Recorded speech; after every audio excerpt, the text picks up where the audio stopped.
ایک انہی بہن نے کہا ہے کہ بڑی چیز جیسے کارپٹ وغیرہ ہے وہ بعض اوقات ناپاک ہو جاتا ہے تو ہم پھیلا کے اس پہ پائپ سے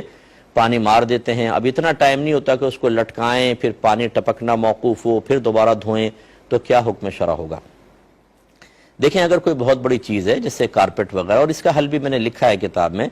تو یہ یاد رکھیے کہ ہمیشہ چیز کو پاک کرنے کا شریعت کی طرف سے مطالبہ نہیں ہوتا.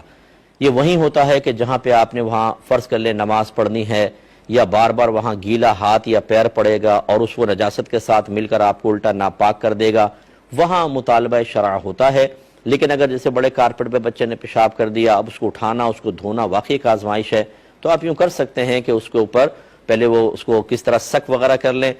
کپڑے سے یا کسی چیز سے, اس کے بعد اس پہ وہ آپ پاؤڈر وغیرہ ڈال کر اچھی طرح مل کے اس کو دھو لیں. یعنی دھونے سے مراد اس کو اچھی طرح پانی میں ڈالیں اور وہ کپڑے سے سک کر لیں. اب یہ شرعی لحاظ سے پاک تو نہیں ہوگا لیکن اسمیل دور ہو گئی, ٹھیک ہے نا, پہلی بات یہ. اب آپ اگر اس پہ نماز پڑھنا چاہیں تو مصلی رکھ کر اوپر نماز پڑھ سکتے ہیں, اور حد کوشش کیجئے کہ گیلا پیر براہ راست اس پہ نہ پڑے, تو بس باقی یہ شریعت کی طرف سے مطالبہ نہیں ہوگا کہ اس کو پاک کریں. ہاں, اگر ایسا ہی ہے کہ آپ نے اسی جگہ نماز پڑھنی ہے, بار بار پاؤں پڑے گا, تو پھر آپ کو کرنا چاہیے,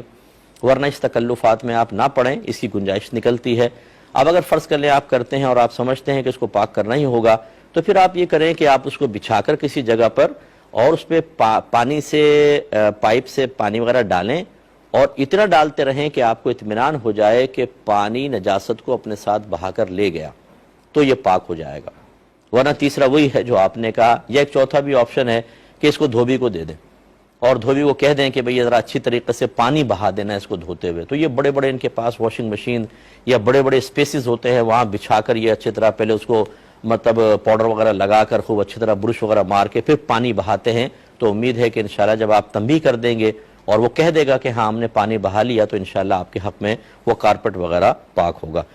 انہی بہن نے کہا کہ بعض اوقات جیسے مرد حضرات موٹر سائیکل چلا رہے ہوتے ہیں, گلیوں میں گٹر کا پانی ہوتا ہے, وہ ڈس بیلنس ہو جاتی ہے نا, وہ پاؤں پانی میں پڑ گیا, اب اس کے بعد پیڈل کے اوپر پاؤں رکھا, تو پیڈل کا کیا شرعی حکم ہوگا؟ دیکھیں, ابھی جو میں نے اصول بتایا یہاں پر بھی آپ کو کام دے گا. پیڈل پہ آپ برہنہ پا تو کوئی بھی نہیں بیٹھتا, ٹھیک ہے نا, ننگا پیر تو نہیں رکھتا ہے, جوتے پہنے ہوتے ہیں, اور پیڈل پہ نہ کوئی نماز پڑھنی ہے نہ آپ گیلا پیر اس کے اوپر رکھیں گے, تو مزید ناپاکی کے امکانات بھی نہیں ہیں. تو پھر پیڈل کو پاک کرنا کوئی فرض یا واجب نہیں ہے کہ آپ مثلا اگر آپ ایک گلی سے گزرے جس میں گٹر کا پانی تھا, ٹائر گٹر کے اس میں ہو گئے, اب آپ گھر پہ لا کے ٹائروں کو پاک کر رہے ہیں, کیوں کر رہے ہیں, کس وجہ سے کر رہے ہیں؟ ہاں, اگر اسمیل بہت زیادہ آ رہی ہے اور تکلیف ہو رہی ہے, اسمیل دور کرنے کے لیے کر لیں, لیکن یہ ذہن بنانا کہ ہمیں اس کو پاک کرنا چاہیے کوئی ضروری نہیں ہے, آپ اسے ویسے ہی چھوڑ دیجئے. ہاں, یہ ہے کہ گیلا اگر ہے تو گیلے کو یہ نہیں کہ وہ صحن میں چلانا شروع کر دیں, وہ سارا ناپاکی پھیل جائے, ایک جگہ کھڑا کر دیں یا گلی سے باہر ہی کھڑی ہوتی ہیں, خشک ہو جائے گا, بس ٹھیک ہے, پھر چھوڑ دیجئے اس کو, مزید کوئی تکلف کرنے کی حاجت نہیں ہے.